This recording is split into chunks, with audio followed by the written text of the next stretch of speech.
அனைவருக்கும் மறுவணக்கம். ஏதோ அந்த பிஎஸ்சி மாணவர்கள் மட்டும்தானே கைதட்டுறீங்க, தெரிஞ்சிருச்சு. பாருக்குள்ளே நல்ல நாடு எங்கள் பாரத நாடு. ஆனா இன்னைக்கு நம்ம நாடு லஞ்சமும் ஊழலும் நிறைஞ்ச நாடா மாறி போச்சு. அந்த லஞ்சமும் ஊழலும் ஒரு தனி மனுஷன்ல இருந்து நாடு வரைக்கும் எல்லாத்தோட வளர்ச்சியும் தடை பண்ணுது அப்படின்னா யாராவது சிந்திச்சு பாத்தீங்களா? ஆமா, முன்னாடி எல்லாம் கடமையை செய்யறதுக்கு தான் லஞ்சம் வாங்கினாங்க, கடமையை மீறதுக்கு தான் லஞ்சம் வாங்கினாங்க. ஆனா இன்னைக்கு கடமையை செய்யறதுக்கே லஞ்சம் வாங்கிட்டு இருக்காங்க. ஒரு உயர் அதிகாரி தொடங்கி சாதாரண அந்த அலுவலகத்தில் இருக்க கடையினுடைய ஊழியர் வரைக்கும் எல்லாமே லஞ்சம். அந்த லஞ்சம் வாங்குறது அவங்களோட வாழ்க்கையோட ஒரு வழக்கமாவே மாறி போச்சு. இன்னைக்கு ஒரு ஆபீஸ்ல போய் ஒரு பிறப்பு சான்றிதழ் வாங்கணும்னா கூட பிறந்த குழந்தைக்கு பிறப்பு சான்றிதழ் வாங்குறதுல இருந்து இறந்தவங்களுக்கு இறப்பு சான்றிதழ் வாங்குற வரைக்கும் எல்லாத்துக்கும் லஞ்சம். எதுக்கு லஞ்சம் இல்லாம நம்மளால ஒரு சர்டிபிகேட் வாங்க முடியுமா? அப்படி வாங்கணும்னா கிட்டத்தட்ட ஒரு 3 மாசத்துக்கு மேல ஆயிரும். அதுக்குள்ள அவர் இறந்த தேதியே மறந்து போயிரும். ஒரு கவிஞர் கவிதை எழுதுறாரு, கலைமகள் கடைவீதியில் என்று. மருத்துவ படிப்பிற்கு மட்டும் நீட் இல்ல, எந்த துறையை நம்ம தேர்ந்தெடுக்கணும்னாலும் எதையாவது நீட்டித்தான் ஆகணும், அப்பதான் நமக்கு இந்த துறை கிடைக்கும்.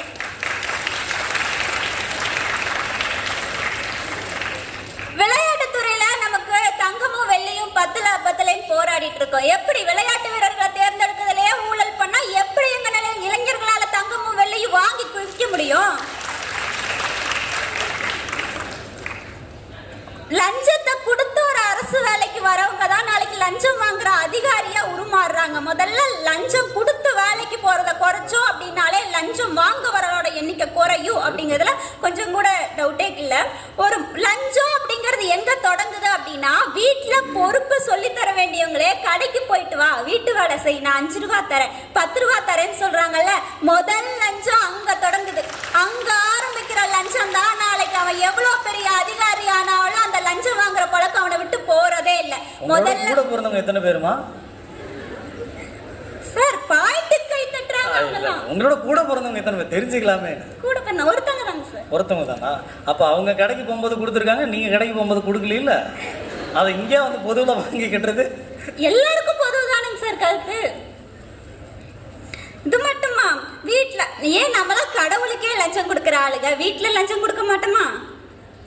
என்ன வளம் இல்லை இந்த திருநாட்டில், ஏன் கையை ஏந்த வேண்டும் வெளிநாட்டில்? ஏன் இருந்த வளத்தை எல்லாம் தான் வெள்ளக்காரங்கிட்ட காசு கொடுத்து வித்துட்டோமே, அப்புறம் என்ன வளம் இருக்கும்? இருந்த வளத்தை எல்லாம் வித்துட்டு இப்ப நம்ம வெளிநாட்டுல கையேந்திட்டு இருக்கோம். முதல்ல அதைய சிந்திச்சு செயல்பட்டோம்னாலே கண்டிப்பா நம்ம நாடு எப்பவோ வல்லரசா இருக்கும். 2020 வல்லரசாகும் எதிர்பார்த்த நாடு இன்னும் வல்லரசாகல, பின்னாடிதான் போயிட்டு இருக்கு.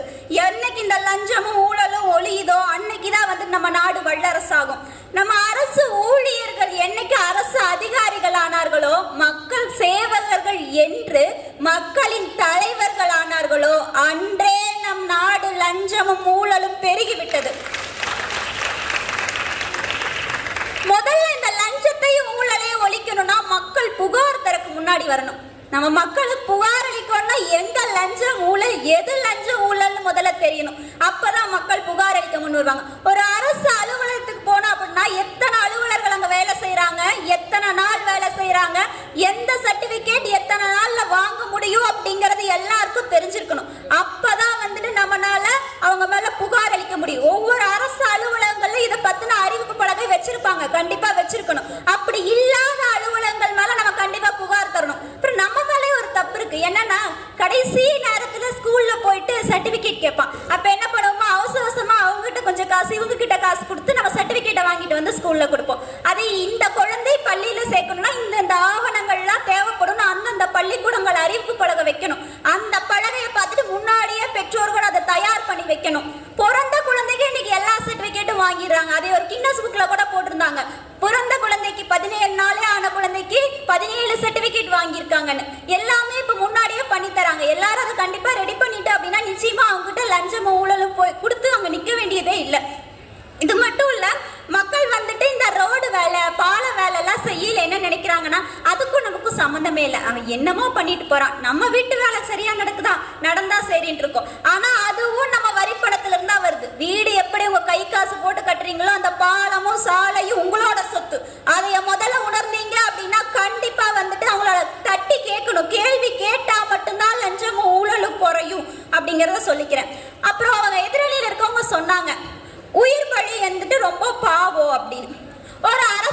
பள்ளியில கூரை சரியா அமைக்காததுனால இடிஞ்சு விழுந்து கிட்டத்தட்ட 200க்கும் மேற்பட்ட குழந்தைங்க இறந்து போயிட்டாங்க. அது உயிர் பலி இல்லையா? இது மட்டும் இல்ல, மருத்துவமனையில சரியான மருத்துவமனையில வசதிகள் இல்லாததால ஒரு இன்குபேட்டர்ல வச்சிருந்த குழந்தைய பெருச்சாலி கடிச்சு செத்து போச்சு. அந்த குழந்தை என்ன பாவம் பண்ணுச்சு?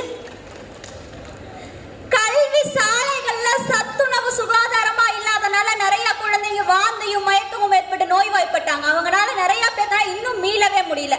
அவங்களாம் என்ன பாவம் பண்ணாங்க? அதெல்லாம் உயிர் பலி இல்ல. தப்பு செஞ்ச ஒரு அதிகாரியை தூக்கு தண்டனை கொடுத்தா அது உயிர் பலி ஆயிருமா?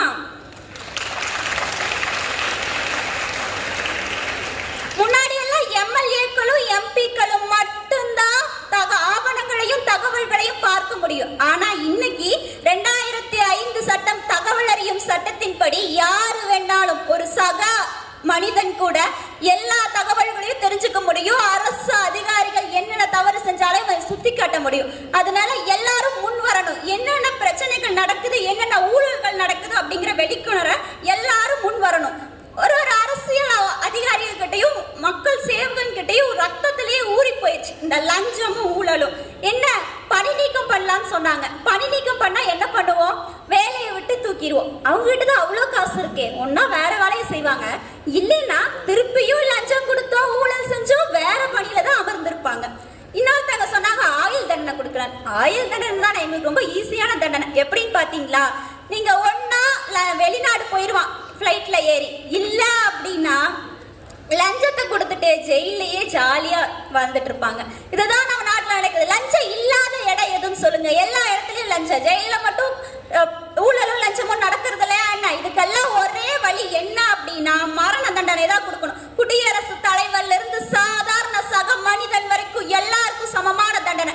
அது மரண தண்டனையா மட்டும்தான் இருக்க முடியும். அப்பதான் இதுக்கு எல்லாத்துக்கும் ஒரு தீர்வு கிடைக்கும். ஒருத்தருக்கு மரண தண்டனை கொடுத்தா இன்னொருத்த பயப்படுவான். ஏன்னா யாருக்கும் எதுக்கு மேலே இல்லாத பயம் உயிர் மேல இருக்கு. அதனாலதான் மருத்துவமனைக்கு செலவு அப்படின்னா கோடி கோடியா என்ன செலவானாலும் பரவாயில்ல டாக்டர் என்னை காப்பாத்திருங்கன்னு சொல்றோம். அந்த உயிர் மேல இருக்க பயம்தான் நம்மளோட ஆயுதம். லஞ்சத்தையும் ஊழலையும் ஒழிக்கணும் அப்படின்னா மரண தண்டனை அவசியம் அப்படின்னு என்னோட வாதத்தை முன்வைக்கிறேன். பாரதியார் சொல்றாரு, தனி மனிதனுக்கு உணவில்லை எனில் சகத்தினை அழித்திடுவோம் என்று. ஆனா இன்னைக்கு இந்த லஞ்சத்தாலும் ஊழலாலும் நம்ம நாட்டுல எத்தனை பேர் ஒருவேளை சாப்பாட்டுக்காக ரொம்ப சிரமப்படுறாங்க. பாரதியின் வழியில் வந்த மைந்தர்கள் அல்லவானா இந்த லஞ்சத்தையும் ஊழலையும் ஒழிக்க பாரதி வழியில வந்த நம்ம மரண தண்டனை கொடுத்துதான் ஆகணும் அப்படிங்கிற. இது மட்டும் இல்ல, இந்த லஞ்சத்தை முடியாத சூழல்ல கஷ்டப்பட்டு உதவித்தொகை வாங்கி படிக்கிற மாணவர்கள் ஏராளம். ஆனா அந்த உதவித்தொகை வாங்குறதுக்கே ஒரு ஃபார்ம் ஃபில் பண்ணுனா லஞ்சம், ஃபார்மை கொண்டே போஸ்ட் பண்ணுனா லஞ்சம், எல்லாத்துக்கும் லஞ்சம் குடிக்கல. கடைசியில வர உதவித்தொகை பாதியா தான் இருக்கும். அந்த பையன் கஷ்டப்பட்டு காலேஜ்ல சேரக்கா வாங்கின உதவித்தொகை பாதியா இருக்கும் போது அந்த மாணவனால எப்படி அந்த படிப்பு தொடர முடியும்? எப்படி நாளைக்கு அவன் பட்டம் பெற்று சாதனை படிக்க முடியும்? நம்ம நாட்டோட மிகப்பெரிய சக்தியே இளைஞர்கள் தான் அப்படின்னு பேசிட்டு இருக்கோம். அந்த இளைய சமுதாயம் ஒவ்வொரு தடவையும் சறுக்குவது இந்த ஊழலால் மட்டுமே. இந்த ஊழலை என்று ஒழிக்கிறோமோ அன்று நிச்சயம் நம் நாடு வல்லரசாக மட்டுமல்ல நல்லரசாகவும் மாறும்.